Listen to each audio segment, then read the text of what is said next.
اور اگر نہ ہوتا اللہ کا فضل آپ پر اور اس کی رحمت تو تہیا کر لیا تھا ایک گروہ نے ان سے کہ غلطی میں ڈال دیں آپ کو۔ اب یہ اللہ تعالیٰ نے اپنے محبوب کریم صلی اللہ علیہ وسلم سے خطاب فرمایا ہے کہ یہ منافق لوگ جو ہیں انہوں نے تو یہ پورا عزم کر لیا تھا، پورا تہیا کر لیا تھا کہ آپ کو غلطی میں ڈال دیں گے، یعنی نعوذ باللہ آپ سے غلط فیصلہ کروا دیں گے۔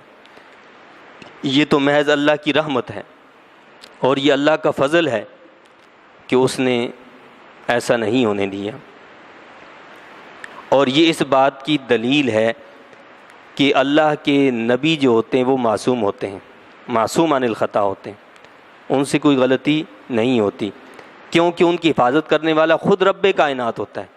حالانکہ میں نے آپ کو بتایا کہ ظاہری طور پر اگر یہ فیصلہ سنا دیا جاتا تو صحیح تھا کہ ظاہری شہادتیں جو ہوتی ہیں وہ قابل قبول ہوتی ہیں، گو کہ یہ ایک الگ بات ہے کہ بعض اوقات اگر قرائن اس کا ساتھ نہ دیتے ہوں تو پھر ان شہادتوں کو قابل قبول تسلیم نہیں کیا جاتا۔ مثال کے طور پر چاند ہے، چاند نظر نہیں آیا، اور محکمہ موسمیات بھی یہ کہتا ہے، علم فلکیات بھی یہ کہتا ہے کہ جی ابھی چاند پیدا ہی نہیں ہوا، اور چار لوگ کھڑے ہوتے ہیں کہتے ہیں جی ہم نے چاند دیکھ لیا۔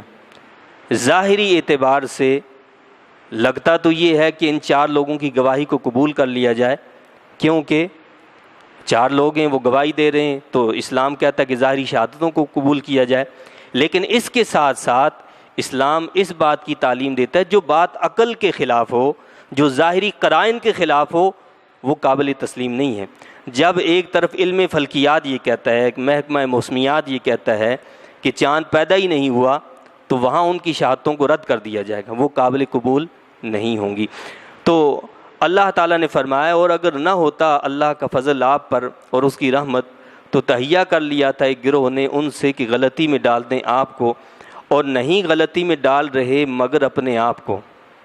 اللہ نے واضح کر دیا کہ یہ سمجھتے ہیں کہ اللہ کے نبی صلی اللہ علیہ وسلم کو غلطی میں ڈال دیں گے، ان سے غلط فیصلہ کروا دیں گے۔ فرمایا کہ دراصل یہ اپنے آپ کو غلطی میں، گمراہی میں ڈال رہے ہیں، اور نہیں ضرر پہنچا سکتے آپ کو کچھ بھی۔ یہ اللہ نے کھلا اعلان کر دیا، وما یضرونک من شیء، یہ آپ کو کچھ بھی نقصان نہیں پہنچا سکتے، یہ آپ سے کوئی غلط فیصلہ بھی نہیں کروا سکتے، یہ آپ کو ظاہری طور پر دنیا کا کوئی نقصان بھی نہیں پہنچا سکتے، کیونکہ اللہ آپ کی حفاظت کرنے والا ہے، اللہ آپ کا نگہبان ہے، اللہ آپ کا محافظ ہے۔ اور آگے اللہ نے فرمایا کہ وَأَنزَلَ اللَّهُ عَلَيْكَ الْكِتَابَ، اور اتاری اللہ تعالیٰ نے آپ پر کتاب اور حکمت، اللہ نے آپ پر کتاب قرآن مجید کو اتارا ہے، اور اس کی حکمت بھی اللہ نے آپ کو عطا فرمائی ہے۔ صرف کتاب کے یہ ظاہری الفاظ ہی نہیں، آپ ان کی حکمتوں سے بھی واقف ہیں، اللہ خود فرما رہے ہیں۔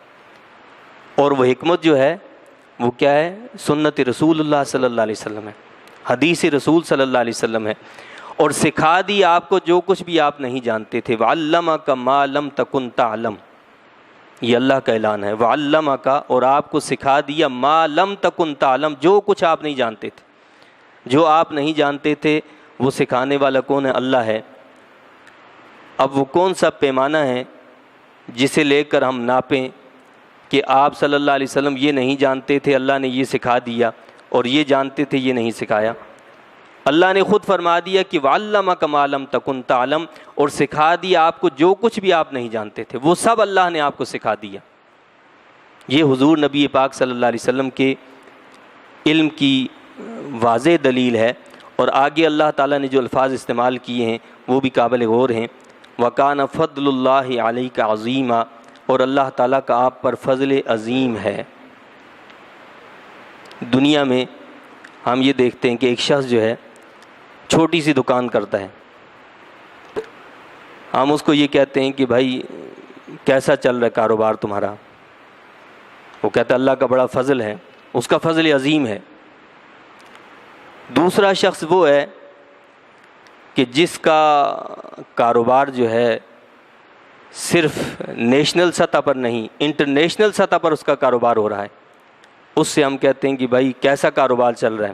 وہ کہتا ہے اللہ کا فضل عظیم ہے۔ آپ اندازہ کریں، وہ جو ایک چھوٹی سی دکان والا ہے اور اس نے کہا کہ اللہ کا فضل عظیم ہے، اس کا کیا مطلب ہے؟ ظاہر بات ہے اگر وہ ہزاروں روپے کماتا ہے تو اس کا ہزاروں کا کوئی فائدہ ہوگا یا لاکھوں کا فائدہ ہوگا، اس لیے وہ کہہ رہا ہے کہ اللہ کا فضل عظیم ہے۔ لیکن وہ جو انٹرنیشنل سطح پر کاروبار کر رہا ہے، اس نے جو کہا کہ اللہ کا فضل عظیم ہے، اس کے فضل عظیم میں اور اس کے فضل عظیم میں فرق ہے یا نہیں؟ وہ تو اربوں کا کھربوں کا اس کو فائدہ ہو رہا ہے، تب وہ کہہ رہا ہے فضل عظیم، اللہ کا فضل عظیم ہے۔ پھر جب خود رب کائنات یہ فرمائے کہ یہ اللہ کا فضل عظیم ہے، اس کا کیا مقام ہوگا؟ اللہ فرماتا ہے کہ وَعَلَّمَكَ مَا لَمْ تَكُنْ تَعْلَمْ، اور سکھا دیا آپ کو جو کچھ بھی آپ نہیں جانتے تھے۔ وَكَانَ فَضْلُ اللَّهِ عَلَيْكَ عَظِيمًا، اور اللہ تعالیٰ کا آپ پر فضل عظیم ہے۔ حالانکہ اللہ تعالیٰ نے مخلوقات کو، باقی لوگوں کو جو علم عطا فرمایا ہے، اس کے لیے فرمایا کہ وَمَا أُوتِيتُم مِّنَ الْعِلْمِ إِلَّا قَلِيلًا، تمہیں جو علم دیا گیا وہ تھوڑا سا ہے۔ وہ کیا ہے؟ تھوڑا سا ہے۔ اور پوری دنیا کے مال و متاع کے بارے میں فرمایا کہ متاع قلیل، یہ ساری دنیا کا ساز و سامان قلیل، تھوڑا سا ہے۔ لیکن اپنے حبیب کریم صلی اللہ علیہ وسلم کے علم کے بارے میں فرمایا کہ وَكَانَ فَضْلُ اللَّهِ عَلَيْكَ عَظِيمًا۔ تو جس علم کے بارے میں خود رب کائنات یہ فرمائے کہ آپ پر اللہ کا فضل عظیم ہے، اب اس علم پر اعتراض کرنا اور اس کو ناپنے تولنے کے لیے بیٹھ جانا، یہ کہاں کا ایمان ہے اور یہ کہاں کی مسلمانی ہے؟ اس کا یہ ہرگز مطلب نہیں ہے کہ نعوذ باللہ ہم یہ کہتے ہوں کہ اللہ کے رسول صلی اللہ علیہ وسلم کے پاس اتنا علم ہے کہ جتنا اللہ کو علم ہے۔ ایسا تو ممکن ہی نہیں ہے نا بھائی۔ تمام زمین کے جتنے سمندر ہیں ان کو جمع کر لیا جائے اور ایک قطرہ جو ہے اس کا جو ہے وہ اس کی نسبت جو ان تمام سمندروں سے ہے، ہم یہ کہتے ہیں وہ نسبت بھی اللہ کے رسول صلی اللہ علیہ وسلم کے علم کو اللہ کے علم سے نہیں ہے، بلکہ اس قطرے کے کروڑویں حصے کی نسبت جو ان سمندروں کے ساتھ ہے، وہ نسبت بھی اللہ کے رسول صلی اللہ علیہ وسلم کے علم کی اللہ کے علم کے ساتھ نہیں ہے۔ اللہ کا علم وہ تو غیر متناہی ہے، اس کی کوئی انتہا نہیں ہے، اس کی کوئی حد نہیں ہے، وہ فنا ہونے والا نہیں ہے، وہ اس کا ذاتی علم ہے۔ اللہ کے رسول صلی اللہ علیہ وسلم کے پاس جو علم ہے اس کی ایک حد ہے، اس کی ایک انتہا ہے، وہ حادث ہے، وہ ذاتی نہیں ہے، وہ اللہ کا عطا کردہ ہے۔ یہاں تو جتنی بھی بحث ہے وہ تو مخلوقات کے علم کے اعتبار سے ہے کہ اللہ تعالیٰ نے مخلوق میں جتنا علم دوسرے لوگوں کو دیا، انبیاء کرام علیہ السلام کو عطا فرمایا، رسولوں کو عطا فرمایا، ان سب میں سب سے زیادہ جو علم عطا فرمایا وہ رسول اللہ صلی اللہ علیہ وسلم کو عطا فرمایا۔ اسی لیے امام بوصیری رحمۃ اللہ علیہ نے کیا فرمایا کہ آپ کا علم جو ہے اس کا ایک چھوٹا سا حصہ ہے علم اللوح والقلم۔ یہ لوح و قلم کا جو علم ہے یہ تو اس کا چھوٹا سا حصہ ہے جو علم اللہ نے آپ کو عطا فرمایا۔ یہ لوح و قلم میں کیا چیز نہیں ہے؟ اللہ نے اس کے اندر سب لکھا ہے نا۔ تو فرماتے ہیں کہ یہ اس علم کا جو اللہ نے آپ کو عطا فرمایا اس کا چھوٹا سا حصہ لوح و قلم کا علم ہے۔ وہ عظیم علم اللہ نے اپنے حبیب علیہ السلام کو عطا فرمایا۔ اور رہا یہ معاملہ کہ اللہ کے رسول صلی اللہ علیہ وسلم کو علم کلی حاصل ہے، تو علم کلی کا مطلب بھی مخلوقات کے اعتبار سے ہے کہ مخلوق کو جو علم عطا فرمایا ہے تو ان کے اعتبار سے آپ کو علم کلی عطا فرمایا گیا۔ حدیث شریف میں ہے، حدیث پاک کا مفہوم ہے، ایک دن اللہ کے رسول صلی اللہ علیہ وسلم نے فجر کی نماز پڑھائی۔ فجر کی نماز پڑھا کر آپ ممبر پر تشریف فرما ہوئے اور آپ نے خطبہ دینا شروع فرما دیا۔ ظہر کا وقت ہو گیا، آپ صلی اللہ علیہ وسلم ممبر سے نیچے اترے، نماز ظہر پڑھائی، اس کے بعد پھر ممبر پر تشریف فرما ہوئے اور پھر خطبہ دیا، یہاں تک کہ عصر کا ٹائم ہو گیا۔ عصر کے وقت اللہ کے رسول صلی اللہ علیہ وسلم ممبر سے نیچے اترے اور نماز عصر ادا فرمائی۔ اس کے بعد پھر آپ ممبر پر تشریف لے گئے، پھر خطبہ دیا، یہاں تک کہ غروب آفتاب ہو گیا،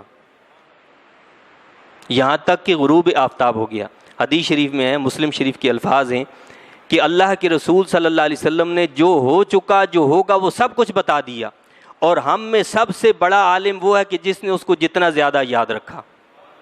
ہم میں سب سے بڑا عالم کون ہے؟ جس نے اس خطبے کو جتنا زیادہ یاد رکھا وہ بڑا عالم ہے۔ تو اللہ تعالیٰ نے آپ کو علم ما کان و ما یکون عطا فرمایا، یعنی جو ہو چکا جو ہوگا وہ علم بھی عطا فرمایا۔ اب اگر کوئی یہ سمجھتا ہو کہ نعوذ باللہ اللہ کا علم ما کان و ما یکون میں منحصر ہے، تو یہ وہی جانے کہ اللہ کے علم کو جو محدود سمجھتا ہو۔ ہمارے نزدیک تو اللہ کا علم تو غیر محدود ہے، غیر متناہی ہے، اس کی کوئی انتہا نہیں ہے۔ اللہ رب العزت کا علم تو وہ ہے۔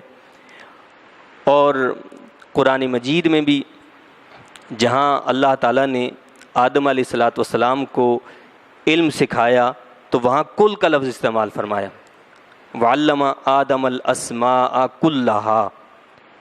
اللہ نے کیا فرمایا؟ اللہ تعالیٰ نے آدم علیہ السلام کو تمام چیزوں کے نام سکھا دیے۔ تو وہ لوگ جو کل اور جز کے فرق میں پڑھتے ہیں تو ان کو سمجھ لینا چاہیے کہ جو آپ حضرت آدم علیہ السلام کے بارے میں اللہ نے جو فرمایا کہ وعلم آدم الاسماء کلہا، جو مراد کلہا کی آپ وہاں لیتے ہیں وہی مراد ہم یہاں لیتے ہیں رسول اللہ صلی اللہ علیہ وسلم کے علم کے لیے بھی۔ تو اللہ نے فرمایا کہ وعلمک ما لم تکن تعلم، اور سکھا دیا آپ کو جو کچھ بھی آپ نہیں جانتے تھے۔ اور اللہ تعالیٰ کا آپ پر فضل عظیم ہے۔ آپ اندازہ کریں نا، اللہ تعالیٰ نے اپنے نبیوں کو جو علوم عطا فرمائے کہ حضرت عیسیٰ علیہ السلام فرماتے ہیں، قرآن پاک میں موجود ہے کہ تم جو گھروں میں کھا کر آتے ہو، جو گھروں میں جمع کر کے آتے ہو، میں اس کی بھی خبر دیتا ہوں۔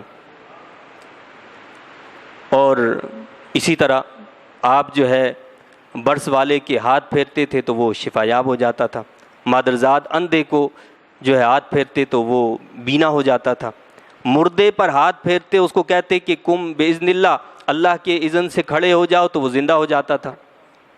یہ سارے کمالات اللہ نے اپنے نبی حضرت عیسیٰ علیہ السلام کو عطا فرمائے، اور اس بات پر سب متفق ہیں کہ اللہ تعالیٰ نے سب سے زیادہ کمالات اپنے حبیب پاک صلی اللہ علیہ وسلم کو عطا فرمائے۔ آپ افضل الانبیاء بھی ہیں، افضل الرسل بھی ہیں، تو پھر آپ کے علم کو دوسروں سے کم ماننا یا اس کے لیے حدیں مقرر کرنا، بہرحال یہ ایمانی تقاضے کے خلاف ہے۔ اللہ تعالیٰ نے کھلا اعلان کیا ہے کہ جو کچھ آپ نہیں جانتے تھے ہم نے آپ کو سکھا دیا ہے، اور یہ اللہ کا آپ پر فضل عظیم ہے۔